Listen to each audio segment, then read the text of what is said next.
Welcome everyone. We have a Q&A box available to you. Feel free to ask your questions there. Again, welcome to Using Data to Improve Schools. Discussion questions will be brought to the Q&A session at the end of the webinar, time permitting.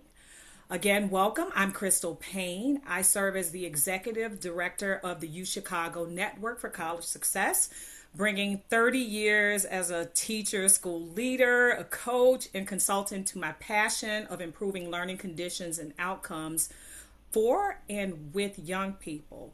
At the Network for College Success, our mission is to cultivate post-secondary readiness and success for all students by translating research into practice and supporting high school leaders to organize their schools for improvement and innovation. We are proud to be one of 5 units within the University of Chicago's Kirsten Institute for Urban Education. If we could go to the next slide. Thank you.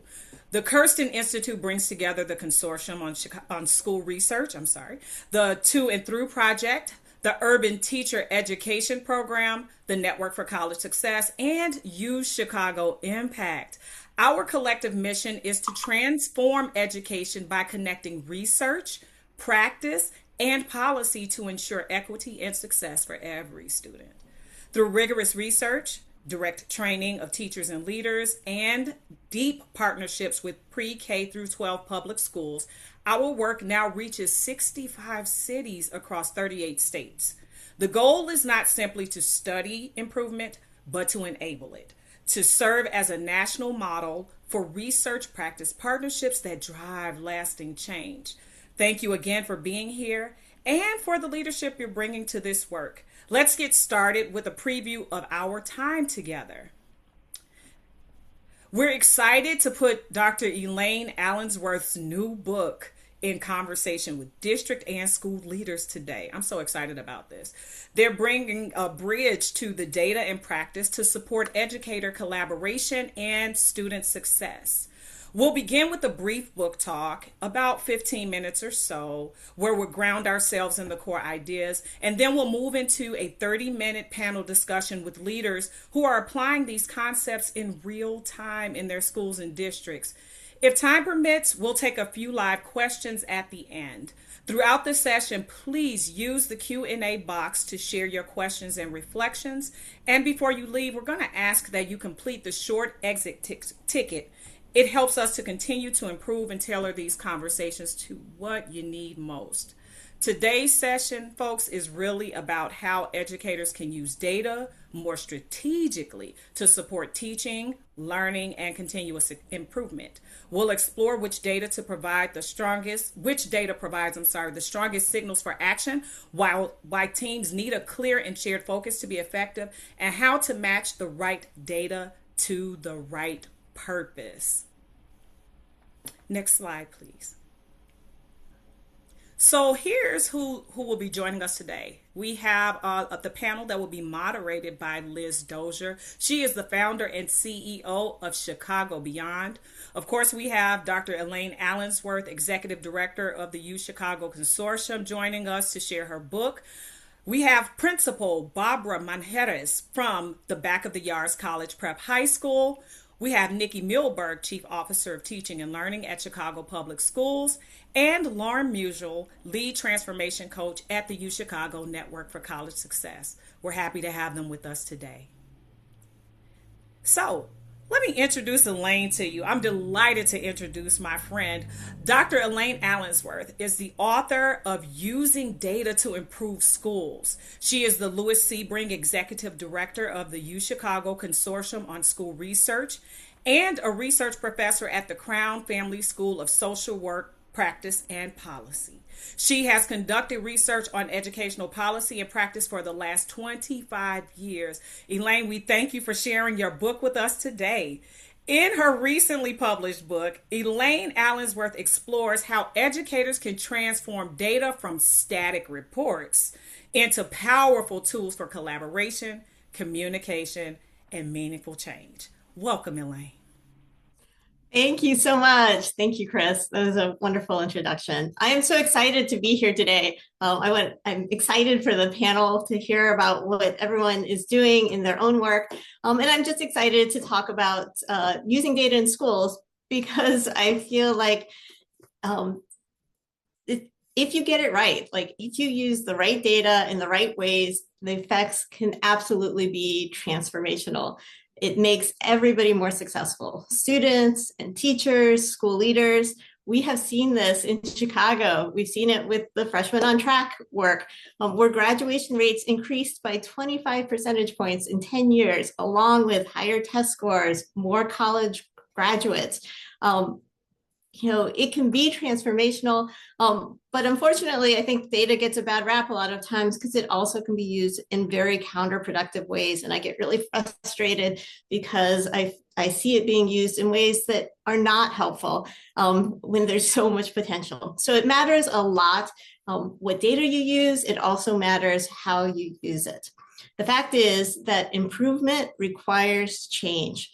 So we live in complex social systems, so you cannot know what will happen when you implement change. You have to change to get improvement, but you can't know for sure what's going to happen. So you can, invest in a new curriculum or a new program that has a lot of evidence of effectiveness, in some place, but you don't know what's going to happen when you implement it in your school. So you have to use data to look at what is happening in your school. School improvement absolutely requires the use of data. So next slide. Oh, you can go to the next slide. I should have said next slide before that. So what is effective data use? You don't want to get lost in a sea of unconnected numbers. The data that you use should flow from a compelling vision of what you want for students. So this isn't about, my vision should not be, students with strong test scores and high grades. No, it's what you ultimately want for your students. A focus on the numbers themselves becomes about compliance, like just getting the numbers up. That doesn't result in changes in practice. It doesn't produce high quality data even, right? Because it's only about the numbers. When you talk about data, when you use the data, you want to think about what it means in terms of students and adults' experiences. And you want to directly connect it to that big vision of what you want for students, so that that vision sets the goals, and then you have your strategies that use data that help you see how you're meeting those goals that are aligned to the vision. So it's not lots of different numbers, but it's this focus on the vision. A lot of times data is used in this summative evaluation way, what happened, but data really needs to be used in a forward-looking, formative way to drive change. It's about making plans for what to do next to meet your shared goals. So you want to think of data as a tool to support productive communication and collaboration with teams, with your school community. Teams, they need focus to be effective, and data provides that focus so that efforts are grounded in evidence about what's happening, right? So you can have a shared common understanding. It's not based on, I heard this or that. It's about what is actually happening. Teams need data to have focus, and data needs teams to be useful.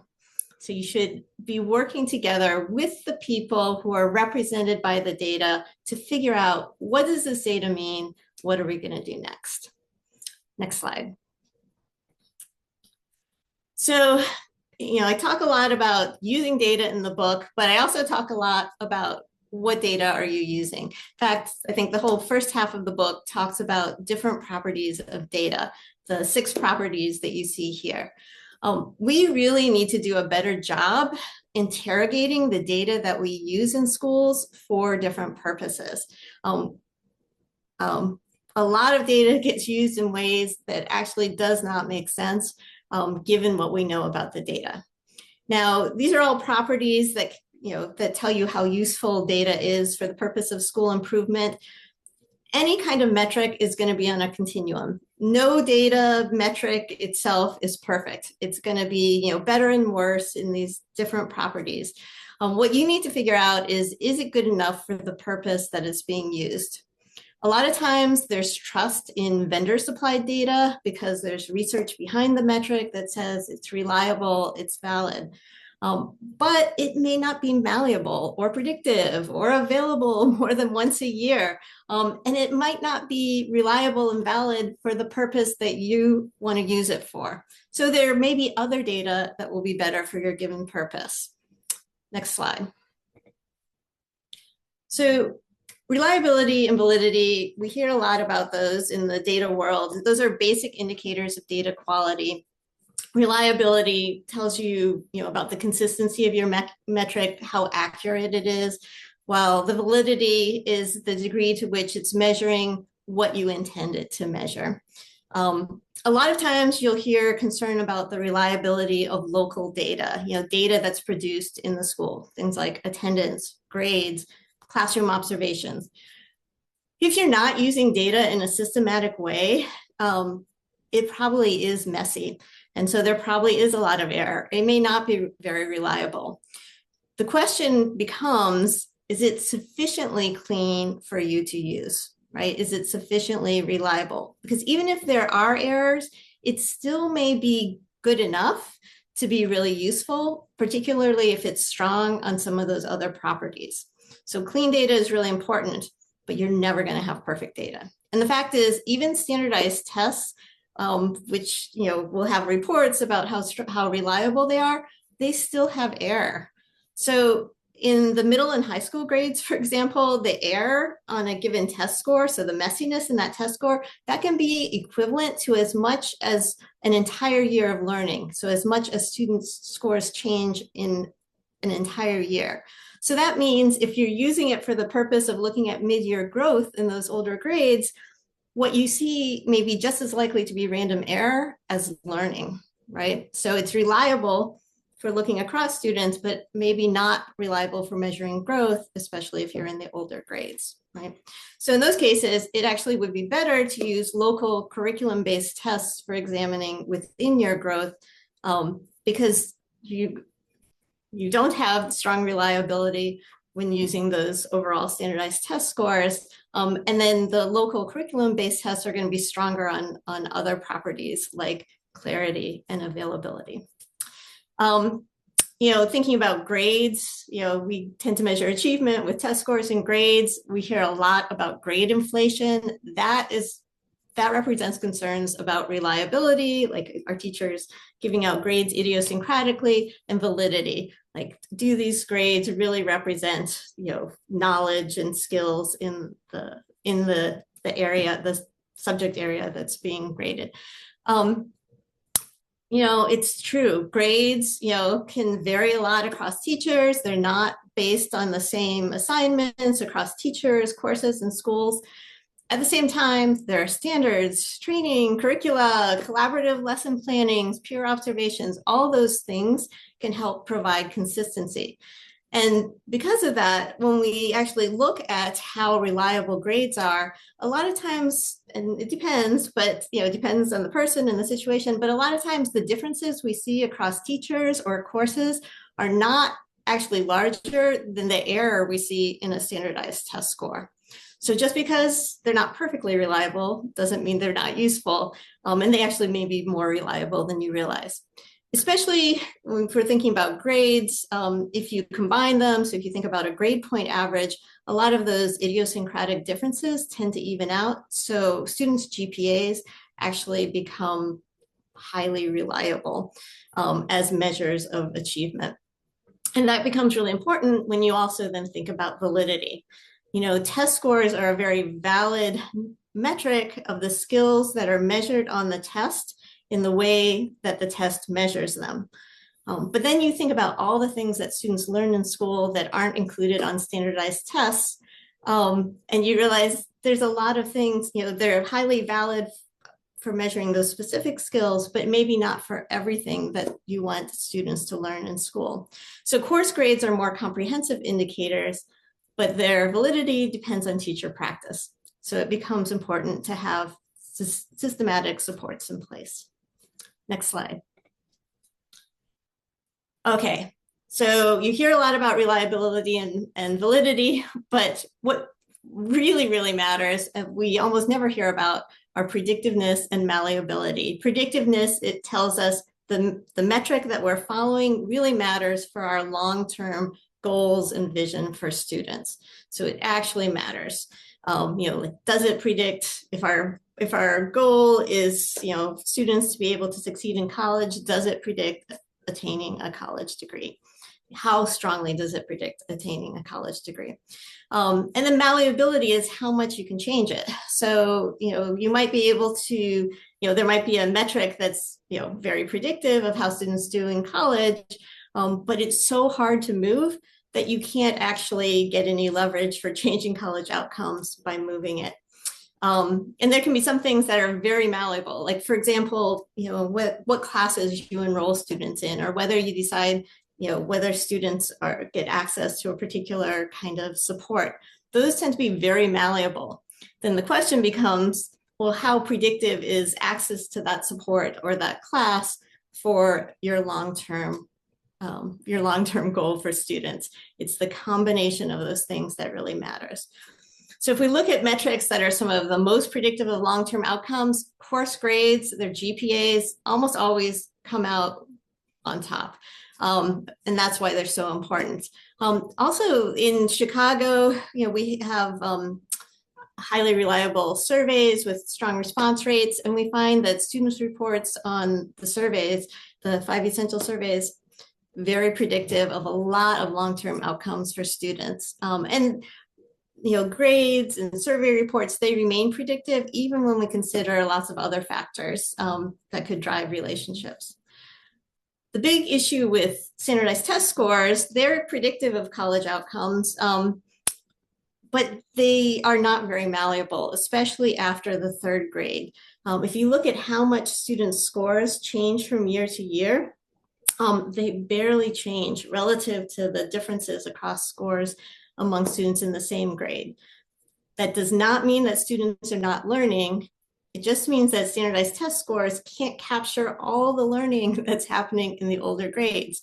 So with the best instruction, they'll change just a little bit more than with average instruction, right? So, that can get really frustrating if your goal is to change the test scores, if they're not very malleable. And then if you're trying to reach those later outcomes, it's going to be really hard to do that by focusing on test scores.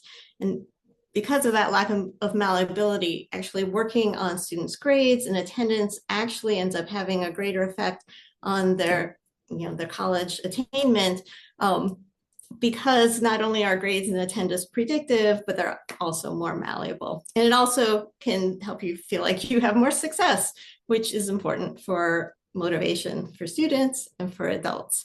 Now, of course, with grades, they're malleable by teacher practice in a substantive way, getting students to work hard, learn more.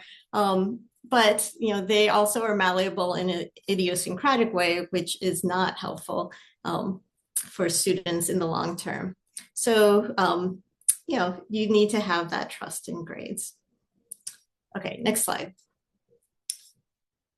Okay, final 2 properties, clarity and availability. So clarity, you need to understand what the metric represents. Like, what is the underlying experience for students or adults that you are measuring with that metric? I think that's one of the reasons the Freshmen on Track initiative was so successful. It was very clear, easy to understand metric. Oftentimes there's a push to make indicators that include lots of different things, or systems that include lots of different metrics to look on. But if the metric is not clear about what it represents, it's going to be really hard to change it in a substantive way, in a way that changes student experience rather than just changes the metric. Remember, you want to be able to talk about the metric and use the metric in a way where you're thinking about what the metric represents. And then also, if you have a system where you're trying to pay attention to so many different metrics, you're going to end up not necessarily focusing on those metrics where you have the most leverage for changing your later outcomes. And it's just going to be a lot to be trying to focus on. So clarity is important and availability is important. If you only get the metric once a year, that's going to be slow change. Like, you don't need data continuously, but you need it at regular intervals to see if what you're doing is having the intended consequence. Again, because you can't tell ahead of time what a change is going to do, because we live in a complex social system and we all see the world in different ways. Next slide.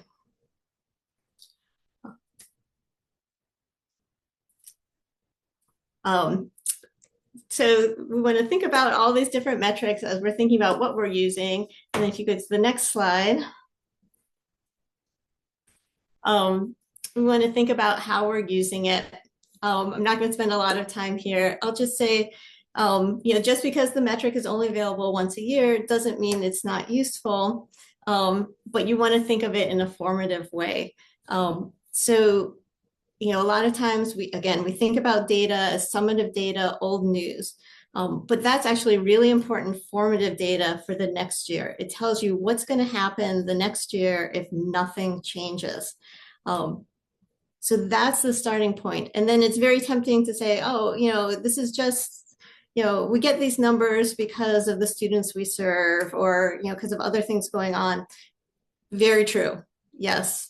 There may be lots of things that are affecting your numbers other than your practice. So you want to focus on what is in your control. Look at the same students over time and see how their outcomes might be different at the fall of the year versus the spring of the year, as they move, from younger grades to older grades. Look at what is in your control, and then you want to talk to students and about why those patterns exist, and then use the data to build buy-in and collaboration for new studies. But then what's really important is that you're monitoring progress with timely data. And when you're focused on tier 2 and tier 3 strategies, the thing you really want to focus on is prevention.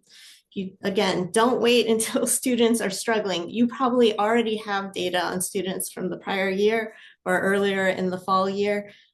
You want to set them up to be successful, and think about where you're going to have the biggest impact, not just the greatest need, but a lot of times students who are just starting to struggle are the students who you can have the biggest impact with in terms of their later outcomes. And then don't say, come to me if you need help, but design your system so that students are automatically get help. Next slide. And I'll just say, using the right data in the right way, it's already transformed schools and students' lives, and it is the foundation and the only foundation for more progress in the future. That's it. Thank you so much, Elaine, for sharing with us your insights and your wisdom from the book. I have truly enjoyed reading it. At this time, it is my pleasure to add more people to the mix. I'm going to introduce to you today our panel moderator, Liz Dozier. Liz is a multifaceted educational leader and the founder and CEO of Chicago Beyond. And here's a fun fact. Liz Dozier is also an alum of the Network for College Success. Liz, we are so glad you're here. Thank you for being with us today. And with that, I'll turn it over to you. Thank you so much. Thank you, Chris. And thank you to NCS and the Consortium for convening this conversation. I am absolutely honored to be here in dialogue with Dr. Elaine Allensworth and the leaders that you will soon meet, who are just doing this hard work of translating research into practice in real time. So hello to the virtual world out there. For all of you joining us, good morning, good afternoon, good evening, wherever you're coming in from today. I'm Liz Dozier. I'm the founder and the CEO of Chicago Beyond. Before launching Chicago Beyond, I spent years as an educator, as a school leader, including serving as the principal of Finger High School, which is on Chicago's far south side, for those of you who don't know it. And Finger was a school that had been written about. It had been studied, analyzed, and oftentimes reduced to simple headlines and simple data points. And what I learned there is that data can either distance us from people or can help us see them more clearly. And the difference truly in that is how we use the data. And at Finger, we relied heavily on data. Many of the things that Elaine mentioned, attendance, freshmen on track, course performance, research from NCS, and the like. And that work and our focus there dramatically improved student outcomes. But more importantly, or maybe just as importantly, it shifted how the adults collaborated. And what I appreciate about what Elaine's research affirms is that, the data really became a language and it became a communication tool. And it gave our grade level teams and our content teams a shared focus. And it moved our conversations from ones of opinion to evidence and really from blame into action. So after leaving Finger, I founded Chicago Beyond, which is a national foundation that invests in people and in organizations closest to the issues. And we focus our resources on primarily criminal justice reform and on maternal health, particularly Black maternal health. Um, but at one time in Chicago Beyond's history, we invested heavily in research. And we learned a lot in our time in investing in research, which led us to publish a guidebook called Why Am I Always Being Researched? And it was a guide that was created with community. And it was to challenge some of the extractive practices and to push for research that is equitable, useful, and actionable. Too often we found that communities, especially Black and Brown communities, are overstudied and underserved. And data is collected and reports are written, but oftentimes people's, whose lives are represented rarely see the meaningful change. And so, Why Am I Always Being Researched? Our guidebook was an attempt to really share widely what communities have been saying for years, to bring that to light and to create more equitable playing field when it comes to research. And that publication has now been downloaded. Oh my gosh, in all 50 states. It's been downloaded across the world and it's made its way into curriculum and continues to have a ripple effect on how community research is conducted. And so for me, this conversation about using data to improve schools is deeply personal. I've seen how the metrics, the right metrics, malleable, predictive, and tied to a clear goal can really transform a school. And I've also seen how misaligned metrics or misused research can reinforce fear, can reinforce low expectations and compliance rather than growth. And so this panel that we're going to be in conversation with today sits at the intersection of how we use evidence responsibly and how we organize adults around a shared aim and how we ensure that research ultimately improves outcomes for the young people that we all serve and that we care deeply about. Elaine's book challenges a really common experience in schools: too much data, not enough meaning. And one of the core ideas is that data should start with purpose, what we're trying to improve, and to support adult learning, not compliance. I want this panel to make that framework real by hearing how each of you from different roles think about data in your day-to-day work. So for the next 30 minutes, I'm excited to be joined by Nicole Milberg, who is Chief of Teaching and Learning at Chicago Public Schools, Barbara Manjarrez, who is the principal of Back of the Yards College Prep, and Lauren Musial, who is the Senior Transformation Coach with the Network for College Success at UChicago. So for those of you who are joining us, you're going to see a link to the panelists' bios in the chat, so I'm not going to go through those in full, but I'll just say that this group is really interesting and it brings the district, the school, and the coaching perspectives, all that really complement one another. And as we go, I'm just going to ask a few guiding questions, and we have a small amount of time. So I'm going to ask Elaine, Crystal, please just jump in from time to time to help connect, research and practice and sort of drawing those dotted lines for us. And for those of you listening, I just want to encourage you to think about your own context as you hear about these examples. Be thinking about what resonates with you, what challenges you, what questions it raises for your own work. And feel free to drop the questions into the Q&A box. And if time permits, we will get to those and address them. So let us jump in and let's go ahead and get started. So I'm actually going to start with, it's a question really for the whole group around data, but I'll turn it over to Barbara first, and I'd love to hear from others as well. But Barbara, I'm curious, I'm sorry, Nicole. We're starting with Nicole. Sorry, not Barbara. Nicole, I want to start from the district lens.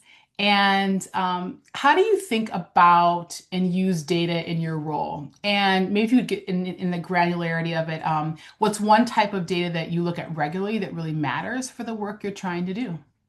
Okay, thank you. Hello, everybody. So happy to be here. This is a really important conversation, and in teaching and learning, we are really thinking about it and recently invited Elaine to our middle of the year step back with our whole team to help all members of teaching and learning really think thoughtfully about how we're using data in our work. So thanks for the question, Liz. Want to just take a quick step back, right? In Chicago, we really think about school as a unit of change. There's a prior consortium book about organizing schools for improvement, which Elaine could speak to as well, but she's not going to speak about it today. But one of the 5 elements of support to drive change is school leadership. And of course, we are joined by 2 amazing current and former school leaders on this panel today who can speak endlessly about this. But uh, school leaders and school teams are really the place where the work happens. And so when we in teaching and learning think about data, we're really thinking about how are we empowering the agents of change at the school level. And so our mission is to ensure we're providing school leaders and those school teams with the right data to elevate the student experience and drive continuous improvement. So I know you asked me for one, but I'm going to give you 2 data points that we're thinking about in teaching and learning and across our district as we think about instructional improvement. The first one is Cultivate, which it elevates student voice, and schools give it twice a year. And it's a way for school teams to think about the learning conditions in classrooms based on the voices of students. The second one is Rigor Walk, which is a tool that looks at instructional practices in the classroom and how the learning environment is set up to make students like student agency in learning and students driving, building student learning power. Those 2 data points, back to what Elaine was talking about, I think are readily available for schools. They get the data back immediately or very quickly. They are predictive of what's happening, and we have seen this to be highly malleable. When school teams come together and work together on certain components, they see change in those questions. So in teaching and learning, we look at the trends, of course, of these surveys, but more importantly, we look at how they're being used in our school communities. Are school communities using the data? Are they using them on an ongoing basis? And most importantly, are they using the tools specifically with our prioritized student populations? So when we think about Cultivate, are we surveying all students in the building? Are we ensuring that we're pulling and elevating the voice of students with disabilities or of Black students or English language learners? How do we ensure those prioritized populations are being elevated through the data that we use?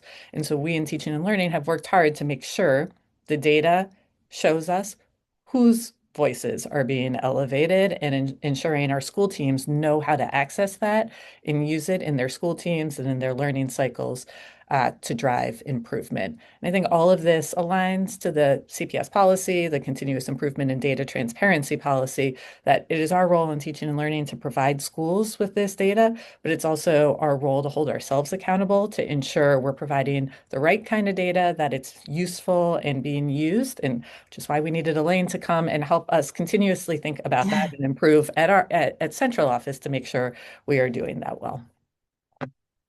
Thank you for that. What I pulled from that was like this idea of purpose-driven systems. I heard equity and I heard the importance of coherence. So thank you for that. We'd love to turn it over to Barbara from a principal's lens.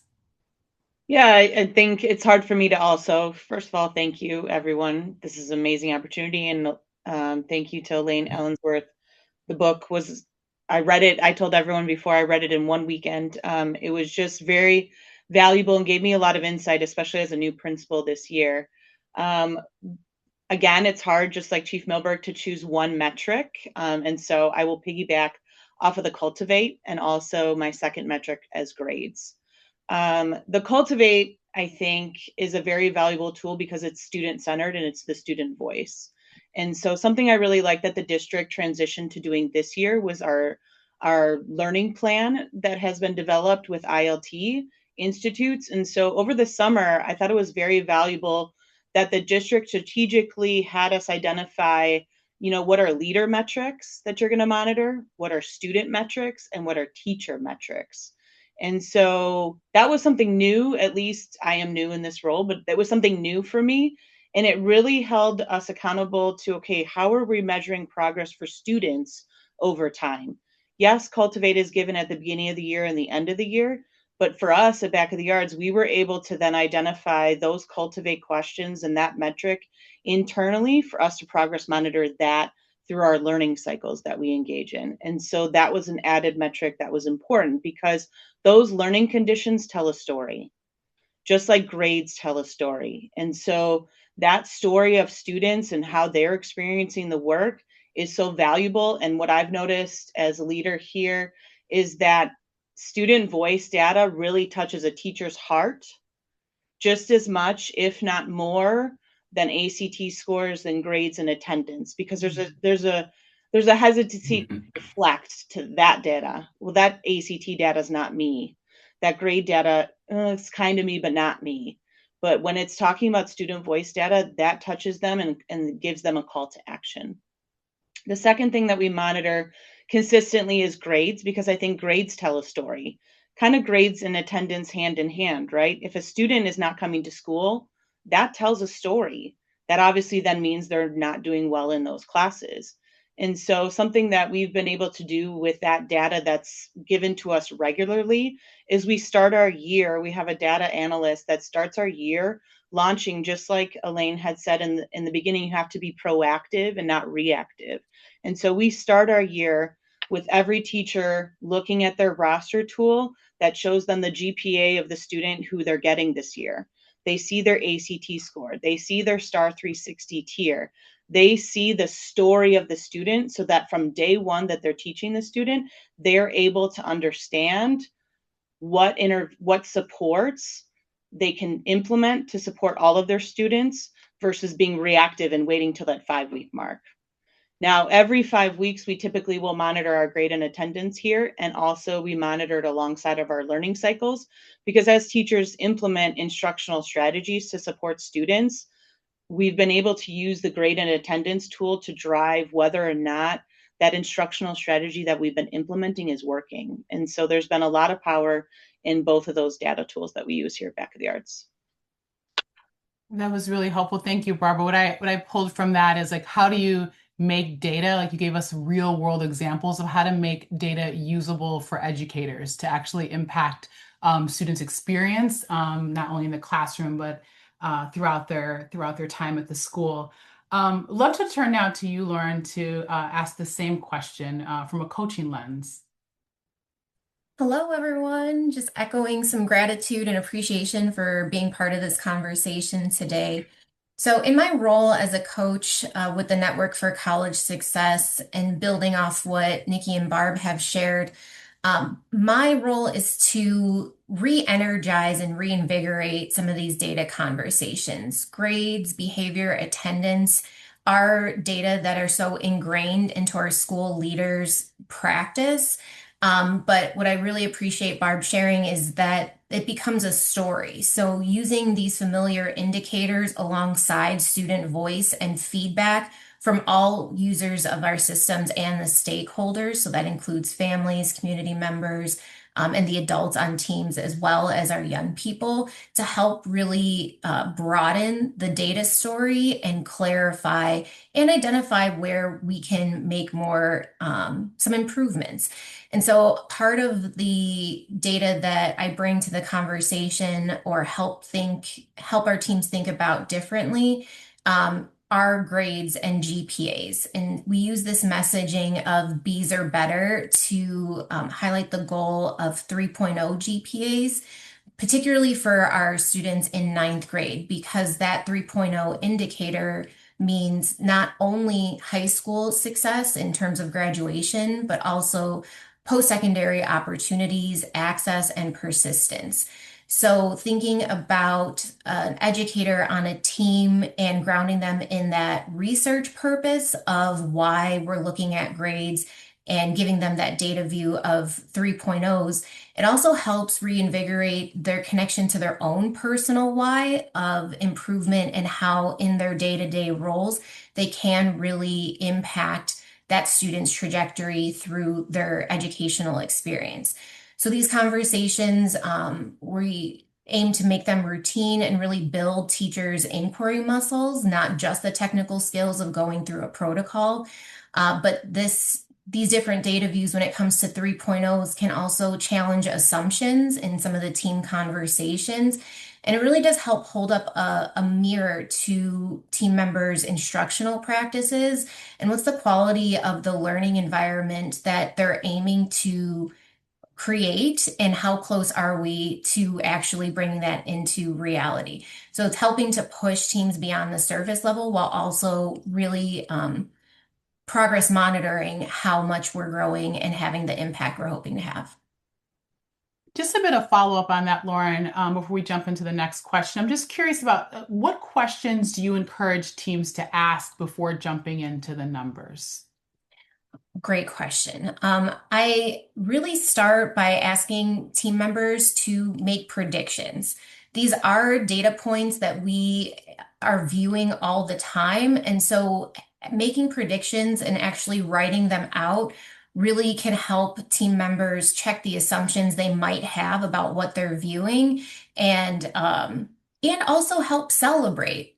Because if they're able to make a quick hypothesis based on the actions that they've been taking and then have that prediction be celebrated because they are making improvements connected to their goals. That is a really great energy that they can bring to the conversation, but it does also help support that learning and inquiry and vulnerability piece of the conversation. If we're making a prediction that is checking our assumption, it does take a lot of trust and vulnerability to be able to acknowledge that and work through it. Thank you for that. What I heard is kind of the through line for me of what all three of you said is that the data isn't just about having more information. It's really about having the right conversations, which brings us to our next question. Elaine emphasizes that how we approach data, our stance matters as much as the data itself. And this was huge. And I read this. You ever read something, you pick it up and like hug the book. I was like, this is so good. It's whether we see it as a mirror, a flashlight, or a hammer really changes like what happens next for our school communities and for our young people and for the conversations we're able to have. And so with that, I'd love to start with you, Barbara. And as a principal, I'm just curious about what data views, stances, or perspectives have been most impactful? I think what's been most impactful is, making sure you create the space for your teachers to have time to process the data and understand the data and what the story it's telling them as well. I think sometimes when you look at the numbers, just like Elaine had said, the numbers are numbers. But how do those numbers become people? And how do those people become conversations? And how do those conversations become collaboration? And so I think it's really important to create a space as a leader where you allow the teachers to process it. They're gonna internalize it. They might blame, they might project, but then great, go through those feelings. We all will, we all do. And I think NCS does a really great job of having us understand how we process data, but then how we get back to the stance of we're all growing and developing, we're all learning. And so how do we take these numbers and understand what change and what's the call to action that we have for these students? Because at the end of the day, we're here to support the students with the B's or better. We know studies show that if students have B's or better, they have higher chances of post-secondary success. That means something. So how do we create the learning conditions to encourage that and to instill that in our students? If a student is off track with their 9th grade off track, if they're off track, that's telling us something. That's a call to action. And so, some of the stances and perspectives I have is just we have to look at the numbers for what they are, but we have to realize that those numbers are telling us something and that it has to help us make informed decisions on how we can support a student. I think working in collaboration, just as we'd mentioned before, it's working in collaboration with parents, it's working in collaboration with students and teachers. This is not just something that is done in a leadership chair where I can wave a magic wand and fix the problem. It has to be done in collaboration and in community. Barbara, was there a moment when you're thinking about data shifted? Where it just? Yes. As a previous math teacher, I could say that I was very fixated on ACT and SAT scores. I thought that, in my opinion, that those numbers told the story. I thought that those percentage of students meeting the benchmark or lack of growth was a reflection on my teaching, was a reflection on the rigor level in my class. And that was my call to action. But to be honest, it puts you in a very defeated space where it's only something that's done twice a year. It doesn't have that something where I can get that immediate gratification to see the immediate results and to see that growth. And it is just one test. And so I think what kind of drew me in and what kind of reiterated some ideas I was having through reading the book was that's not telling the story completely. Yes, monitoring ACT growth is important in the district, and I do believe it is a metric that we should monitor because we do want all of our students to grow and develop their grade level skills to prepare them for post-secondary success. But I realized that it wasn't telling me the story I needed. And I definitely realized, and I was struggling as a leader with teachers grasping onto that. And they weren't grasping onto the ACT because it wasn't telling them the full story either. And so when I made that shift, and that was a shift we recently made this year, and I'm eager to make as we create our new CIWP, is how do we make sure that the student voice and those metrics that are that can be progress monitored more frequently, how are those the metrics that we're monitoring versus these big things that are only implemented and given one in the beginning of the year and the end of the year?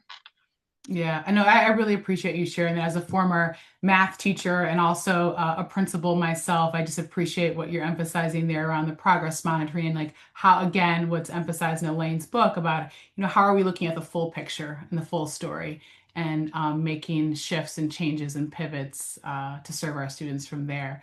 I want to turn it over to you, Lauren, from your perspective, really as a coach. Again, the data views, the stances, the perspectives, what have you seen that's been most impactful? Coming back to the stance of that mirror piece, the data that teams are looking at really is a reflection of what's actually happening in our school community right now with our current young people. And so it's a really amazing opportunity to foster and build that brave curiosity to get people to be curious about themselves, their own practice, and how that aligns to, again, their personal goals, their own why of why they want their young people to have amazing experiences and opportunities, and how that connects and aligns to the other teams and the school priorities as well.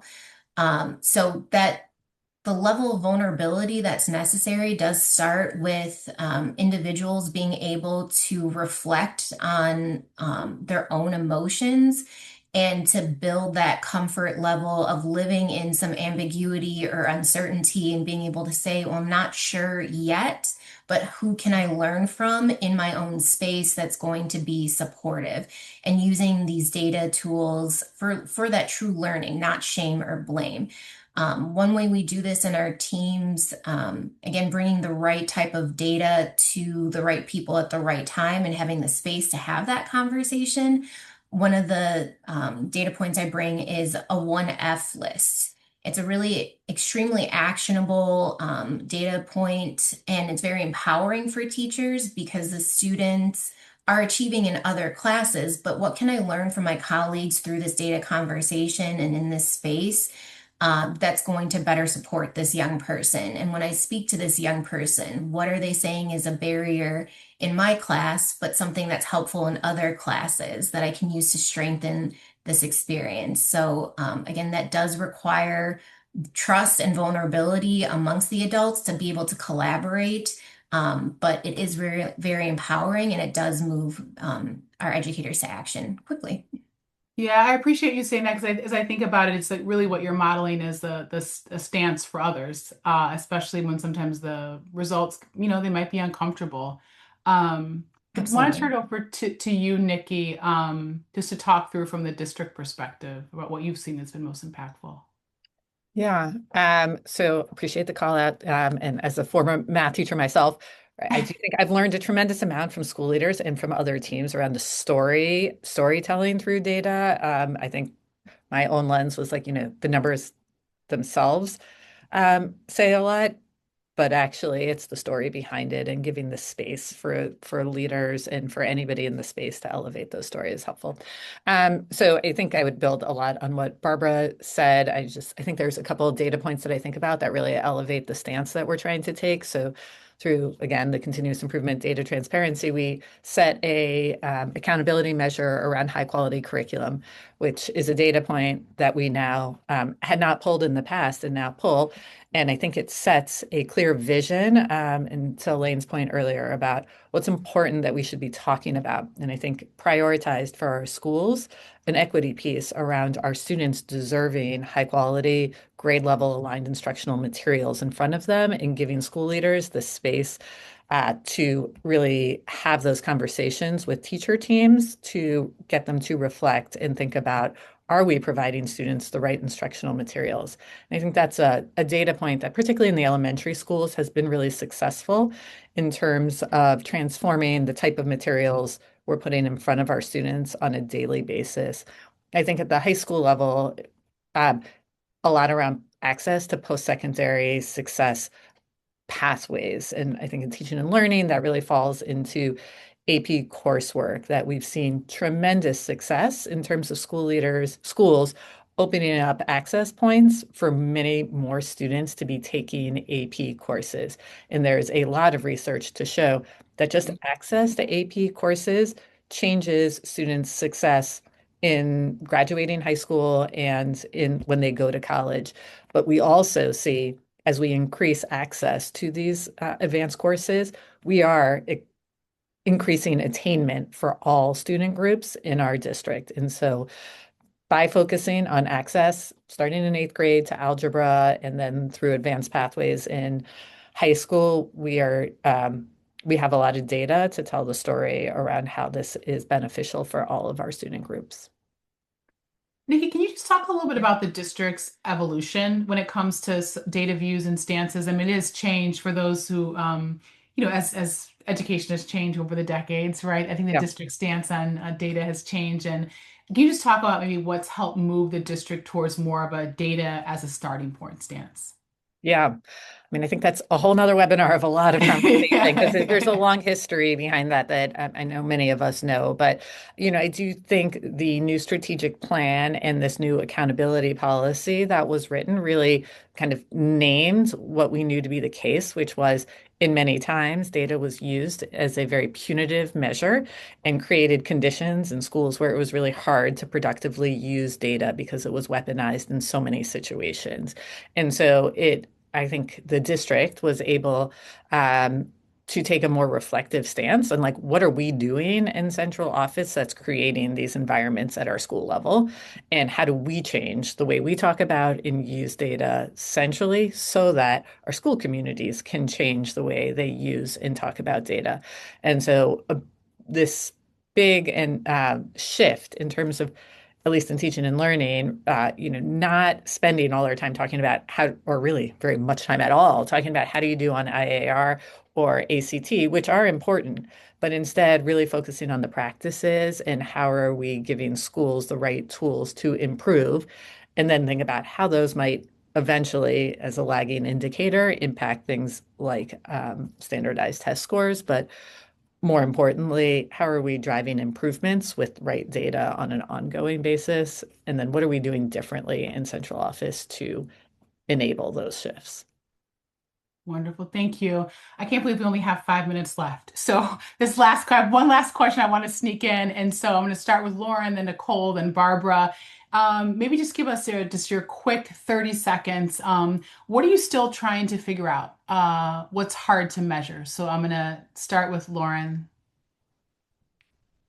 Well, as a coach, I'm working to support leaders and their teams. And so we measure a lot of efficacy within the teams, but that trust piece across colleagues and almost how well do educators trust themselves?